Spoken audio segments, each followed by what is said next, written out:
오늘 하나님의 선물 마태복음 103번째 시간으로 알곡과 가라지의 비유. 알곡과 가라지의 비유라는 제목으로 우리 하나님 말씀 함께 나누도록 하겠습니다. 세상에서 가장 이단이 많은 종교 하나를 꼽는다면 단연 기독교입니다. 여러분 불교 이단 보셨습니까? 뭐 이슬람 이단 있다는 거 보셨어요? 거의 없어요.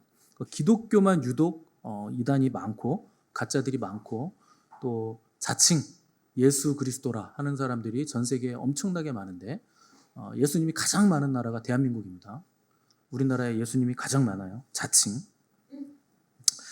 왜 이렇게 기독교에만 유독 가짜들이 많은가 생각을 해보신 적 있으신가요? 그 교회 안에서도 그 예수님 믿는다고 하면서 말과 행동을 보면 저거 가짜 같은데 이런 생각이 드는 분들이 꽤 있습니다. 또 믿는 사람인데 믿지 않는 사람보다 그 도덕적 해이가 너무 만연하고 더 형편없는 사람들도 분명히 교회 안에 있죠. 그래서 이런 사람들 때문에 교회 안 나간다 하는 뭐 가난한 성도들이 많은데 그건 핑계죠. 다른 사람 때문에 교회 안 나가는 건 없는 겁니다. 내가 나가기 싫으니까 안 나가는 거지. 자, 그러면 가짜가 왜 이렇게 많을까? 그럼 가짜가 가장 많은 곳은 어딜까? 생각을 해본다면 제가 어제 이렇게 검색을 해보니까 명품 시장이에요. 명품 시장에 가짜가 가장 많습니다. 그래서 그럼 도대체 어떤 명품의 가짜가 많은가 검색을 또 해봤죠. 제가 AI를 쓰고 있거든요. 그래서 AI한테 물어봤어요. 그랬더니 1위가 롤렉스입니다. 시계. 가장 많은 가짜. 롤렉스는 시계니까 일단 제쳐두고 시계 빼고 그 가방 뭐 이런 거 어디가 가짜가 제일 많냐 물어봤더니 1위가 여러분들이 예상하시는 대로 똥. 2위가 채널, 3위가 구찌. 그래서 1위가 루이비통입니다. 2위가 샤넬이고 3위가 구찌. 그러니까 이런 짝퉁 명품들이 말도 안 되는 싼 가격으로 판매가 되고 있는 거예요. 그럼 이거 이제 진품이나 가품이나 별로 구분이 안 됩니다. 구분할 수 있는 방법은 딱 하나예요. 비가 와야 돼요. 가슴에 품으면 진짜, 비를 막으면 가짜. 화장실 갔을 때 무릎에 가랑이 사이에 끼면 진짜. 선반에 올려놓으면 가짜. 뭐 이렇게밖에 구분이 안 될 정도로 거의 비슷합니다. 그러면 내가 진짜를 가지고 있어서 명품 회사에 찾아가서 당신네 회사는 왜 이렇게 가짜가 많습니까? 나는 제값 주고 샀는데 억울하게. 물으시면 대답은 뭐겠습니까?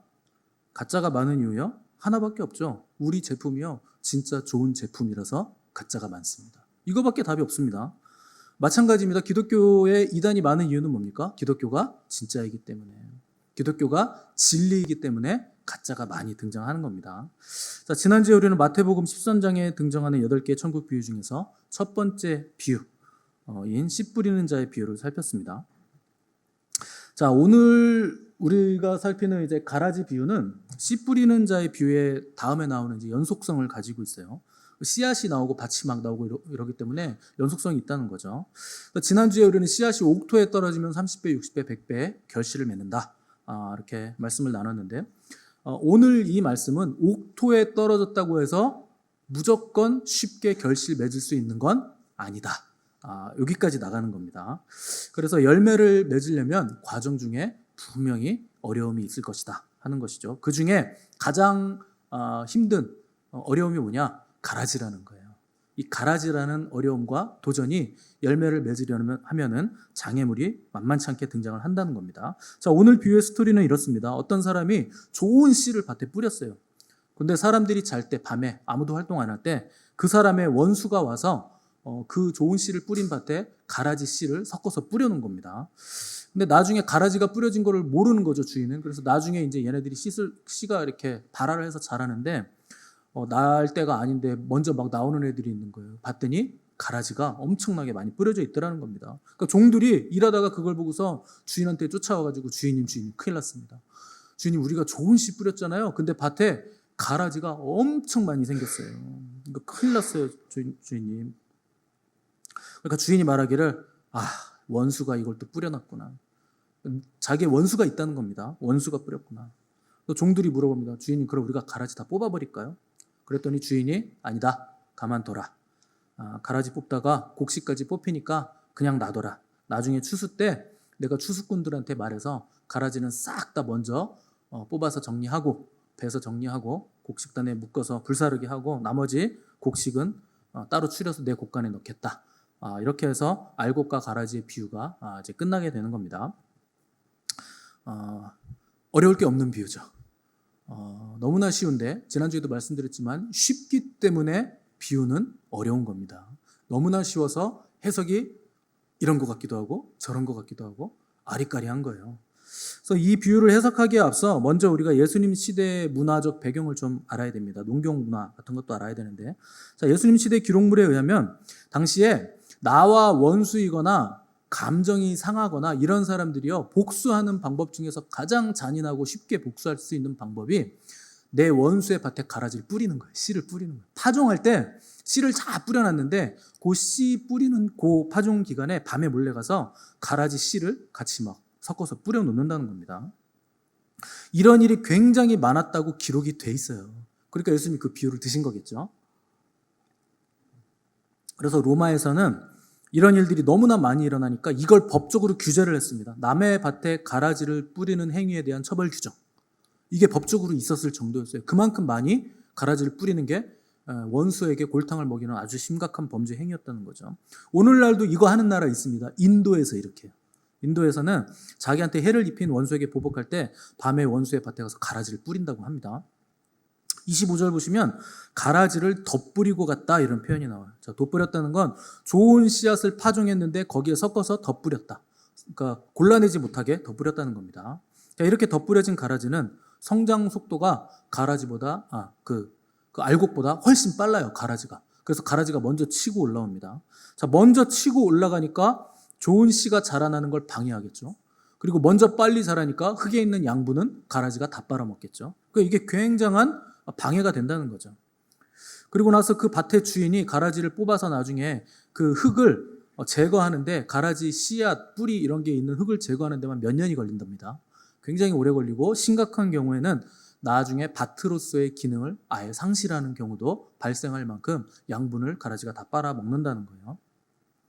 자, 팔레스타인 지역의 가라지는 독보리라고 불린다고 전해집니다. 이 독보리가요, 밀과 비슷하게 생겼어요. 팔레스타인은 밀농사 지역이잖아요. 처음 듣는 표정을 하고 계신데 밀농사 지역입니다. 농사가. 그래서 이스라엘을 부를 때 단에서부터 브엘세바까지 한 사람도 나오지 않은 사람이 없더라라는 표현이 성경에 종종 나오죠. 자, 단은 이스라엘의 북쪽 경계 끝. 그다음에 브엘세바는 남쪽 경계일 것 같지만 아닙니다. 이스라엘 영토의 중간 지대예요. 그럼 왜 단에서부터 브엘세바가 이스라엘이냐? 브엘세바 밑으로는 네게브예요. 네게브는 사막입니다. 그러니까 거기는 농사를 못 져요. 그래서 단에서부터 브엘세바까지라고 할 때는 밀농사를 지을 수 있는 지역에서 사람들이 정착한 모든 땅에 있는 사람은 다 왔다. 이런 표현입니다. 그러니까 단에서부터 브엘세바가 밀농사를 지을 수 있는 그 구역이었다. 이런 뜻이죠. 그러니까 이스라엘은 농사를 지으면 항상 무슨 농사를 짓느냐? 밀농사를 짓죠. 자, 그래서 밀과 가장 비슷하게 생긴 게 뭐냐? 독보리입니다. 이 독보리는 농사 전문가도 구분하기가 쉽지 않은 만큼 비슷합니다. 그래서 추수할 때가 돼야 그 이제 알곡을 보고 알곡이 있느냐 없느냐 이 모양을 보고 밀인지 독보리인지 이게 이제 가능하다는 거예요. 아무리 설명해도 이렇게 와닿지 않는 얼굴들을 하고 계셔서 이럴 줄 알고 제가 사진을 준비했습니다. 보여주세요. 자, 오른쪽이 밀입니다. 왼쪽은 독보리입니다. 자, 구분이 되시나요?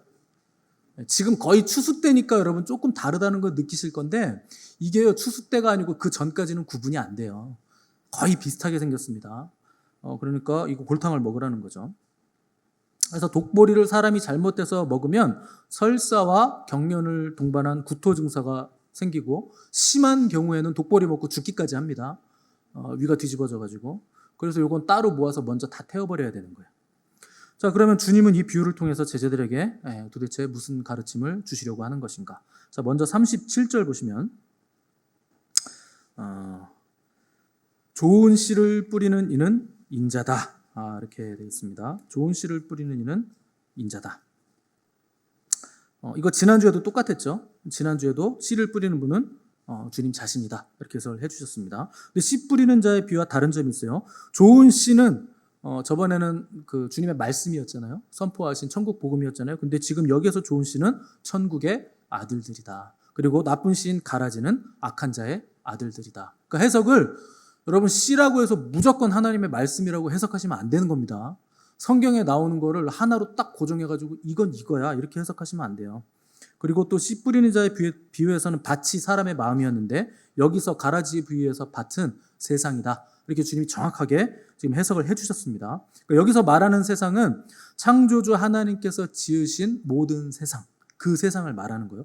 보시기에 심히 좋았더라한 그 세상을 지금 말씀하는 겁니다. 그런데 이 세상 안에 하나님의 아들들인 좋은 씨와 악한 자가 뿌린 원수가 뿌린 악한 자의 아들들인 가라지가 지금 함께 자라나고 있다 하는 비유를 지금 이 비유에서 말씀하는 거죠.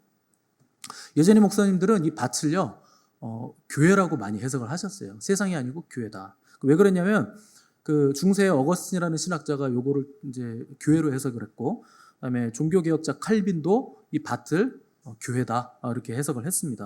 그러니까 좁은 의미로 보면 교회가 맞아요. 왜냐하면 어차피 교회도 세상 안에 존재하기 때문에 세상인 것과 세상 안에 존재하는 교회 어차피 같은 의미인데 광의의 의미로 세상을 보느냐 세상으로 보느냐 좁은 의미로 교회로 보느냐 이 차이만 있는 겁니다. 근데 주님께서 지금 정확하게 밭은 세상이요 라고 해석을 하셨기 때문에 우리는 세상으로 보는 게 가장 정확한 해석입니다.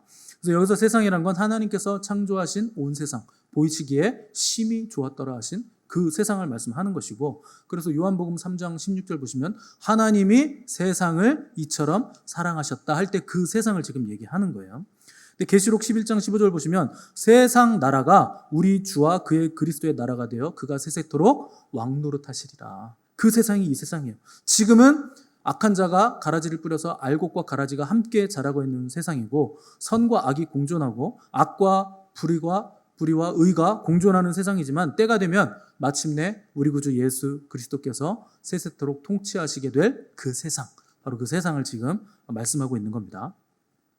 자, 39절 보시면 가라지를 뭐라고 또 표현하냐면 원수마귀라 이렇게 표현을 하고 있습니다. 가라지를 뿌린 원수마귀. 자, 하나님이 창조하신 이 세상에 마귀가 득달같이 달려들어서 가라지를 뿌렸다. 그럼 이 가라지들이 하는 일이 뭐냐? 넘어지게 하고 불법을 행한다. 이렇게 기록을 하고 있습니다. 자, 그러면 넘어지게 하는 자들, 불법을 행하는 자들, 행하게 하는 자들, 이 악한 자의 아들들은 도대체 어떤 사람들인가? 자, 우리 성경을 한 장 뒤로 넘기셔서 마태복음 15장 가보세요.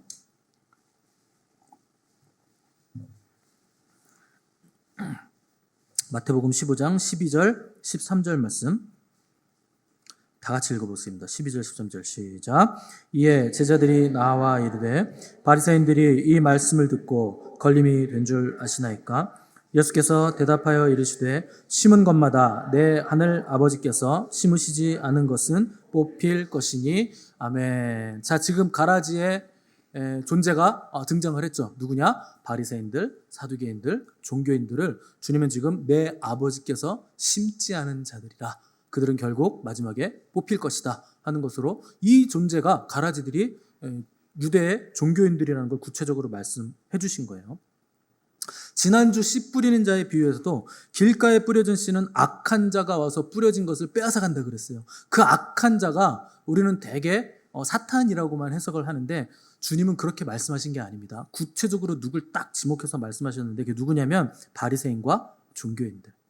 예수님의 천국 복음을 대적하고 비난하고 성령님께서 하시는 일인데 저가 귀신의 왕 바알세불의 힘을 힘입어서 저걸 하는 거다 이렇게 비난했던 자들, 그들이 악한 자들이다. 그들이 너희들이 복음을 받아들이지 않으면 그 복음을 그들이 뺏어간다. 그래서 너희들도 천국에 들어가지 못하게 한다. 이렇게 말씀하신 거예요.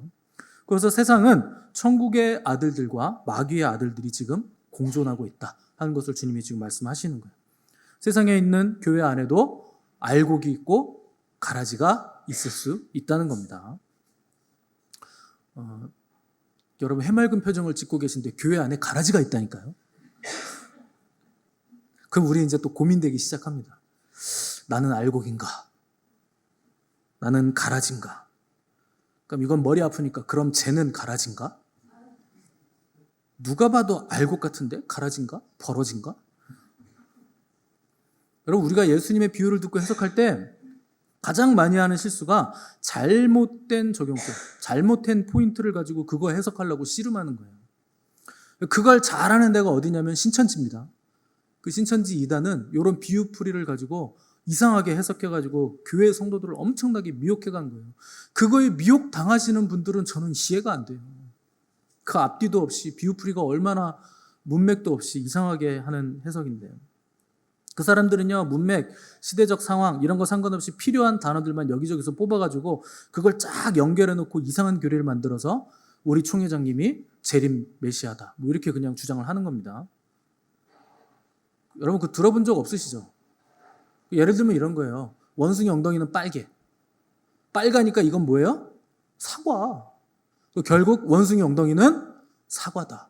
이게 신천지식 비유풀입니다. 그냥 단어 탁탁탁 뽑아가지고 그걸 막 갖다 붙이는 거예요. 근데 거기에 의사, 교수, 심지어 목사들까지 다 넘어갑니다. 미혹되는 거죠. 기가 찬 거죠. 비유는요, 비유를 말씀하신 분의 의도가 중요합니다. 왜 이 비유를 말씀하셨는가 의도가 있어요. 포인트가 있어요. 근데 우리는 비유를 보면 단어 하나하나, 물건 하나하나, 동물 하나하나 이걸 다 1대1로 대응하고 싶죠. 다 해석이 되면 좋겠죠. 그렇게 안 돼요. 그렇게 되면 완전히 해석을 잘못하게 됩니다. 오늘 비유도 마찬가지죠. 예수님이 비유를 주셨을 때 이거 제자들에게 풀어주시면서 너 알곡이야 가라지야. 가론유다 일로 와봐봐. 너 정체가 뭐야? 알곡이야 가라지야.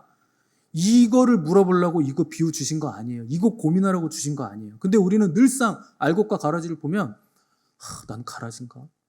나 오늘 새벽기도 못 갔는데 역시 난 가라지였어. 하나님 이거 말씀하셨는데 안 했어. 역시 난 가라지야.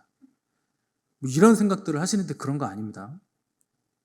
자, 13장으로 다시 넘어가셔서 보시면 24절 보세요. 예수께서 그들 앞에 또 비유를 들어 이르시되 천국은 좋은 씨를 제밭에 뿌린 사람과 같으니. 여러분 이게 무슨 비유입니까? 천국 비유예요. 천국 비유. 자, 그러면 천국 비유를 드시는 이유는 천국이 도대체 어떤 곳인가? 천국은 어떤 의미가 있는가? 천국은 어떤 식으로 존재하는가? 요거를 가르쳐 주시기 위해서 이 비유를 드셨다는 거예요. 너 알곡이야 가라지야 이거 추궁하려고 이 비유 드신 거 아닙니다. 그러면 이 비유에서 천국은 도대체 어떻다는 겁니까? 천국은 좋은 씨를 제밭에 뿌린 사람과 같아. 여러분 천국이 뭐라고요? 좋은 씨를 제밭에 뿌린 사람. 좋은 씨 누가 뿌립니까? 예수 그리스도 인자가 뿌리는 거예요. 그러니까 천국은 뭡니까? 예수 그리스도예요. 천국은 좋은 씨를 제밭에 뿌린 우리 구주 예수 그리스도와 같다. 여러분 얼마나 복된 소식입니까? 천국의 우리 주님이세요. 주님이 좋은 씨를 뿌리는 인자이시니까. 그래서 그분이 통치하시고 그분이 역사하시고 그분과 교제하고 그분을 알고 그분을 믿고 그분을 소유한 사람은 천국을 소유했다는 거예요. 천국은 그런 원리를 가지고 있다는 겁니다. 27절 보시면 종들이요 가라지가 자라난 걸 보고 깜짝 놀라가지고 주인에게 뛰어와서 주인님 좋은 씨 뿌리셨는데 도대체 어디서 왔을까요? 물어보니까 주인은 야 원수가 이렇게 했다. 이렇게 태연하게 답을 해주십니다. 그러니까 하나님은 하나님의 형상대로 인간을 온전하게 창조하셨는데 마귀는 인간이 창조되기가 무섭게 가라지를 뿌렸다는 거예요. 그래가지고 야 너 저거 따먹어 저거 직직직 하잖아. 막 보암직도 하고 먹음직도 하고 지혜롭게 할 만큼 탐스러움직도 하고 먹어봐. 하나님 같이 돼. 가라지를 막 뿌린다는 거죠. 그래서 세상엔 알곡도 있고 가라지도 있다. 왜 세상에 악이 끊어지지 않을까요? 왜 악한 자들이 망하지도 않고 의로운 자들은 오히려 고난을 당할까요? 마귀가 가라지를 뿌렸기 때문이라는 거예요. 자, 이 비유에 등장하는 종들은 가라지를 보자마자 득달같이 주인에게 달려가서 주인님 이거 우리가 뽑아버릴까요? 저거 보기 싫은 놈들 뽑아버릴까요? 그러니까 주인이 놔두라 그러는 거예요. 이 종들은요 저 가라지를 보니까 차마 눈 뜨고 볼 수가 없더라는 거예요. 저놈들이 우리 농사 다 망치네. 그 예수님의 제자들도요 그 예수님을 받아들이지 않는 사마리아 사람들을 보고 예수님한테 똑같은 얘기 했었습니까? 예수님 저 사마리아인들 저 가라지들 저거 하늘에서 불을 내려가지고 싹 다 후라이드 치킨을 만들어 버릴까요? 물어봐요. 그 사람이 누군지 아세요? 사랑의 사도 요한. 사랑의 사도라니 얼마나 성격이 불같은지 저는 요한이 한국 사람일 거라고 생각합니다. 엄청 사나워요. 저거 다 태워버려야 돼요. 그러니까 주인은 종들에게 야, 그냥 가만둬라. 가라지 뽑다가 곡식까지 다 뽑을까 내가 염려된다. 왜 그러냐면요, 가라지 뿌리와 알곡의 뿌리가 서로 엉켜 있는 거예요. 가라지는 뿌리가 엄청 많이 자라기 때문에 이 곡식과 같이 뿌리가 엉켜서 가라지를 뽑으면 뿌리에 엉켜 있는 알곡까지, 곡식까지 이거 다 뽑아 나오는 거예요. 그러면 잘못 건드리면 야, 알곡들 다 다친다. 우리 그러면 안 된다. 여러분, 하나님께서 이 악한 세상인데 이 악한 세상을 왜 당장 심판하지 않으실까요? 그 안에 하나님의 알곡 같은 백성들이 존재해서 그래요. 그것 뽑아내다가 야, 내 백성들 다친다. 가만둬라. 가만둬라. 하나님께서 이토록 악한 사람들이 많은데 여기에 햇빛도 내려주시고 공기도 마음대로 숨 쉴 수 있게 해주시고 비도 내려주시고 바람도 불게 해주시고 물도 주시고 다 주시는 거예요. 하나님을 모르는 사람들인데 하나님이 우리를 위해서, 믿는 자들을 위해서 주신 모든 자연 만물을 믿지 않는 자들이 다 누리는 거예요. 왜 그럴까요? 그 안에 하나님의 백성들이 있다는 거예요. 가만 놔둬라. 나 이거 내 백성들한테 준 거니까 그냥 그들도 내 백성들 덕에 혜택 누리는 거니까 그냥 놔둬라. 여러분, 누가복음에 보면 그 양 한 마리의 비유, 뭐 잃어버린 드라크마의 비유, 또 뭐 집 나간 탕자의 비유가, 세 개의 비유가 세트로 묶여 있습니다. 99마리의 양을 놔두고 한 마리 잃어버린 양을 찾아가는 목자가 나오죠. 자, 나에게 100마리의 양이 딱 있었어요. 산에서 이제 그 양을 키우고 있는데 한 마리가 없어졌어요. 이 골치 아픈 양 이놈. 그래가지고 이놈 또 어디 갔나 이거 찾으러 간 거죠. 근데 99마리는 방치된 겁니다. 거기 풀 먹는데 방치된 거. 그때 이제 늑대가 오거나 다른 이제 위험한 애들이 오면 걔네들은 이제 속절없이 잡아 먹히는데 99마리의 양이 한 마리 양 찾아가는 목자 보면서 얼마나 서운했겠습니까? 왜 쟤만 저렇게 사랑하지? 99마리나 있는데 놔두고 어딜 가시네. 굉장히 비효율적이죠. 왜 저렇게 하실까? 또 잃어버린 한 드라크마도 그렇죠. 한 드라크마 해봐야 한 7만 원? 8만 원? 10만 원 안 됩니다. 그래서 어떤 사람이 잃어버린 드라크마 동전 하나 잃어버렸어요. 근데 방 구석구석을 다 뒤집어 깠어요. 그래서 찾았어요. 이게 너무나 기뻐가지고 뭘 베풉니까? 잔치를 베풀어요. 여러분, 7만 원, 8만 원 찾았다고 잔치하면 잔치 얼마인 줄 아세요? 적어도 요새 저 트레이더스 같은 데 가가지고 고기 사면요, 뭐 7, 8만 원 이렇게 사야 돼. 잔치하려면 훨씬 더 많이 사야 됩니다. 아무리 싸게 사도 2, 30만 원은 드는데 7만 원, 8만 원짜리 뭐 동전 드라크마 하나 찾았다고 잔치를 연다? 이거 얼마나 비효율적입니까? 효율성으로 따지면 이거 굉장히 이상한 거예요. 그냥 잃어버린 셈치고 있는 돈이나 그냥 잘 챙겨 놓으시지. 근데 여러분, 하나님의 나라는, 천국은 효율성하고는 상관이 없다는 거예요. 하나님은 효율성으로 일하시지 않는다. 우리 주님은 이성이나 합리성이나 계산기 두드려가지고 그렇게 해서 일하시는 분이 아니다. 하나님의 나라는 사랑이 역사하는 나라다. 잃어버린 양 한 마리를 향한 하나님 아버지의 마음, 그 사랑으로 하나님 나라는 움직인다. 그 말씀해 주시는 거예요. 그래서 하나님은 너무나 비효율적으로 일하죠. 단 하나의 알곡만 있더라도 수천, 수백만의 가라지가 있어도 그냥 놔두신다는 거예요. 그 알곡 하나, 그거 뭐 까짓 거 알곡 하나 없는 셈 치지, 이렇게 안 하세요. 하나님의 백성이기 때문에, 내 자녀이기 때문에 그 알곡 하나를 위해서 수천, 수백만의 가라지도 나는 그냥 놔둘 수 있다. 나 심판하지 않는다. 내 알곡이 다 연글 때까지. 여러분이 그렇게 될 때까지 하나님은 오래 참으신다는 거예요. 왜 세상에 악이 창궐합니까? 왜 악인이 떵떵거리며 사는데도 하나님은 그냥 두십니까? 왜 거짓된 자들, 부패한 권력자들 하나님은 심판하지 않으시고 그대로 두실까요? 그 세상 안에 우리가 있어서 악인들을 심판하다가 자칫 우리가 다칠까 봐. 근데 종들의 관심은 거기였죠. 어떻게 하면 많은 수확을 얻을까요? 어떻게 하면 알곡을 다치게 하는 저 가라지들을 싹 다 뽑아버릴 수 있을까요? 근데 하나님의 관심은 가라지 없어요. 알곡이 있습니다. 저와 여러분에게 있는 거예요. 요한복음 6장 39절에 주님은 나를 보내신 이의 뜻은 내게 주신 자 중에 내가 하나도 잃어버리지 아니하고 마지막 날에 다시 살리는 것이라. 여러분, 이 땅 가운데 알곡과 가라지가 함께 있는 이유는 알곡 신자들을 하나도 잃어버리지 않기 위한 우리 하나님의 은혜요, 섭리요, 자비요, 사랑이라 하는 겁니다. 자, 가라지를 놔두시는 또 하나의 이유가 있어요. 왜냐하면 의인은 연단을 받아서 튼튼해지기 때문에, 거룩해지기 때문에 우리에게는 가라지가 필요합니다. 좋은 곡식이 가라지와 함께 있다, 함께 자라간다 하는 거 굉장히 고달픈 일이고 괴로운 일이죠. 힘든 일이죠. 그런데 함께 있기 때문에 오히려 체질이 강해지는 또 역설이 있는 겁니다. 여러분, 온실 속의 화초는요, 밖에 내놓는 순간 죽어버려요. 그래서 온실 속에만 있었기 때문에. 그런데 혹독한 환경과 가혹한 날씨를 버틴 절벽에 있는 소나무는요, 그 어떤 환경에서도 끝까지 살아남습니다. 예전에 미국 인디언들한테 미국 사람들이 땅을 뺏었어요. 그게 이제 서부죠. 서부 개척시대 때. 그때 미국 사람들, 백인들이 양심이 있어서 미안한 마음에 미국 사람들한테 잘해줬습니다. 아메리칸 인디언 명부에 등록만 해라. 등록하면 땅도 주고 집도 주고 월급에 생활비에 은퇴 연금까지 다 대줬습니다. 그러는 바람에 거기에 등록한 인디언들은요, 일 안 해도 됐었어요. 엄청난 광활한 땅을 미국이 차지하면서 그들에게 조금씩만 땅을 주면 되니까 그러니까 먹고 사는데 지장이 없더라. 그런데 놀랍게도 똑똑한 인디언들은 그 명부에 등록을 안 했습니다. 깨어있는 인디언들이죠. 여러분, 인디언 중에 지혜자들이 많습니다. 책을 보면.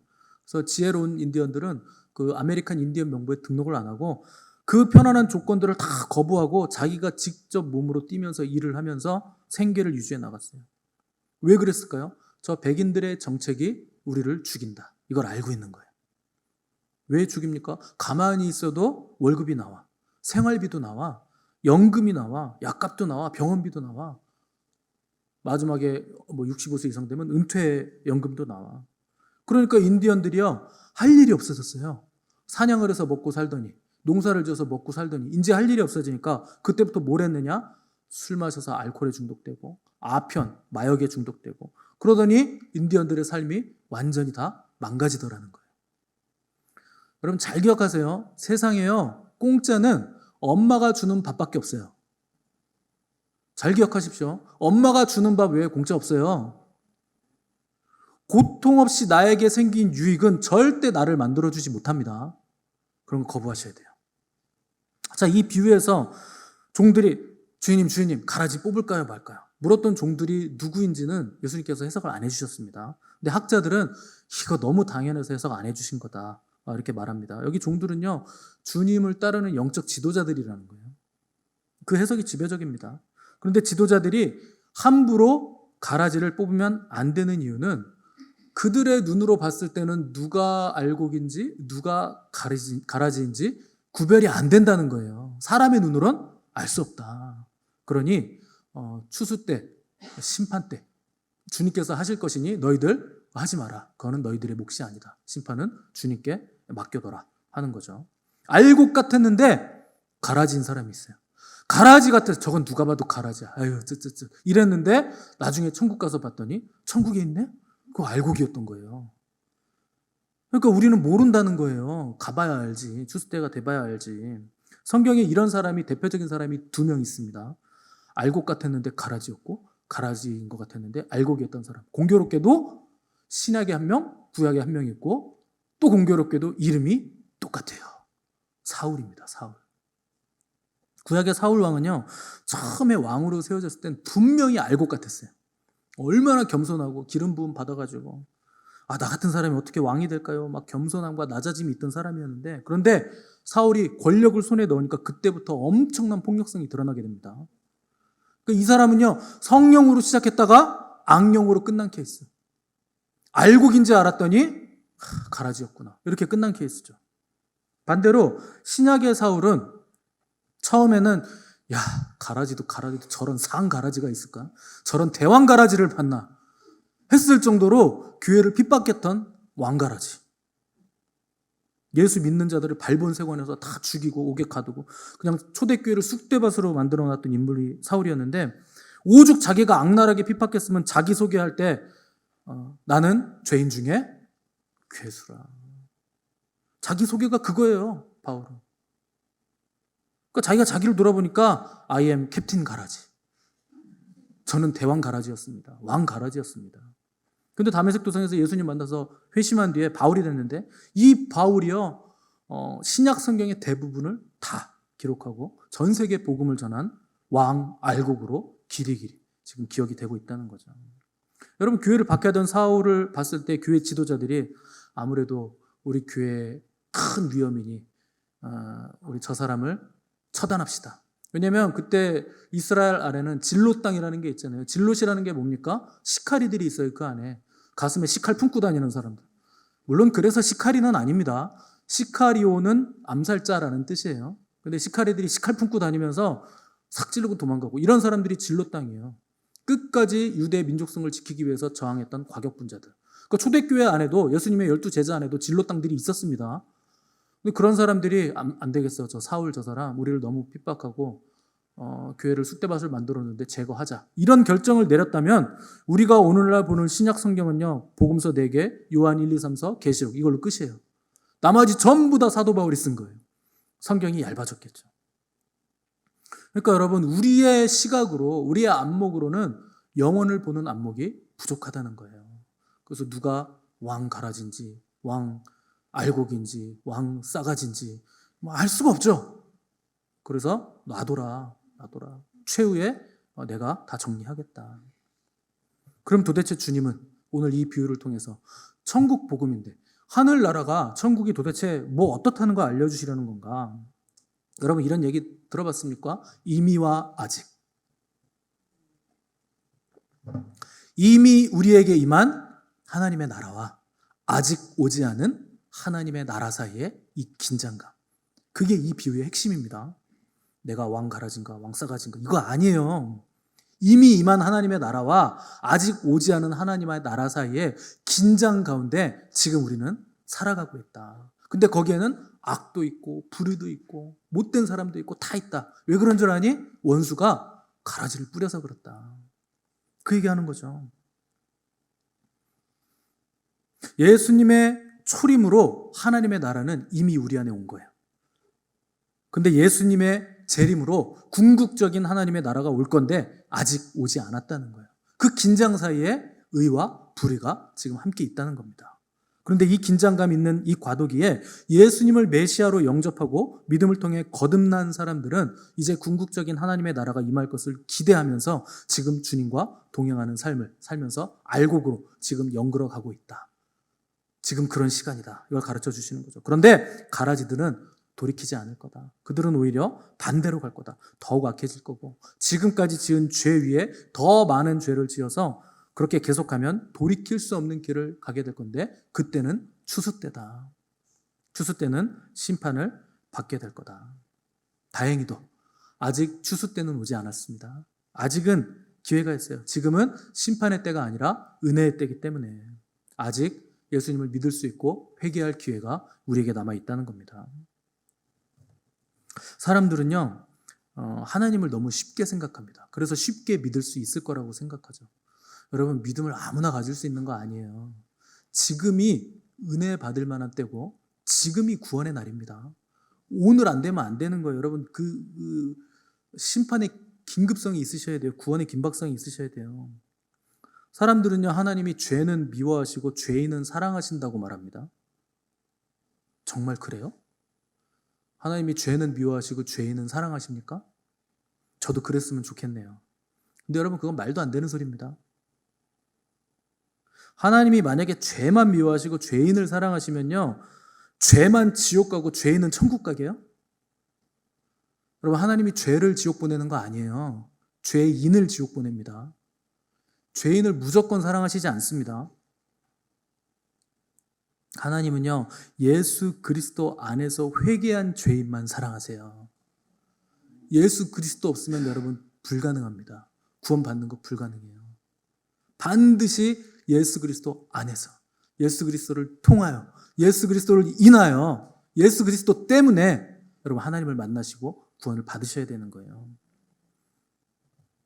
내가 알곡인지 가라지인지 어떻게 할까요? 추수 때가 되면 알 수 있습니다. 추수 때가 되면 알곡은요, 곡식이 꽉꽉 들어찹니다. 100배의 결실을 맺어요.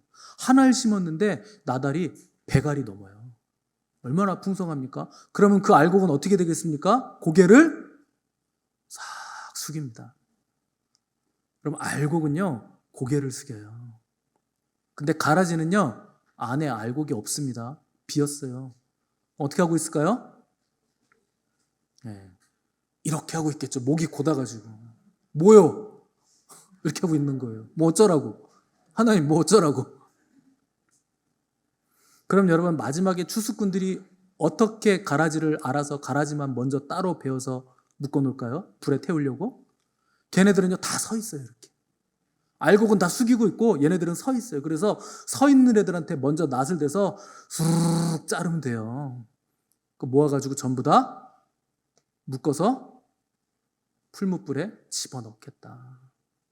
여기 풀무불은 다니엘서에서 나오는 그 풀무불을 얘기하는 겁니다. 사드락과 메삭과 아벳느고, 다니엘의 세 친구가 풀무불에 들어갔잖아요. 그 불을 얘기하는 거예요. 1000도가 넘어요. 풀무불이니까. 근데 알곡은 겸손하게 머리를 숙이고 있는 거예요. 그래서 그것들만 나중에 다시 추려서 주님의 곳간 안에 내가 다 넣겠다. 지금은 밭의 주인이신 주님께서 씨를 다 뿌리시고 그 씨가 이제 자라나는 시기죠. 그런데 과정이기 때문에 이미 우리에게 하나님 나라는 왔지만 궁극적인 하나님의 나라는 오지 않았기 때문에 여전히 선과 악은 뒤섞여 있을 겁니다. 악인의 형통함과 불합리함도 그대로일 겁니다. 그러나 여러분 걱정하지 마세요. 실망하지 마세요. 곧 추수의 때가 옵니다. 그때가 되면 가라지는 영원한 풀무불에 들어가 울며 이를 갈게 될 것이고 의인들은 해와 같이 빛이 나게 될 것입니다. 그때 다시는 사망이 없겠고 애통하는 것이나 곡하는 것이나 아픈 것이 다시는 없을 것이다. 그러나 불의를 행하는 자는 그대로 불의를 행하고 더러운 자는 그대로 더럽고 의로운 자는 그대로 의를 행하고 거룩한 자는 그대로 거룩하게 하라. 오늘 우리가 당하는 모든 모순과 역설은 우리를 알곡되게 하시고 거룩하고 정결하게 하셔서 풍성하게 하시는 하나님의 은혜요, 섭리요, 은혜라 하는 것을 여러분 기억하시고 여러분 지치지 마시고 의의 길을 걸어가시는 복된 교회 되신 저 여러분 되시기를 간절히 바랍니다. 함께 기도하겠습니다.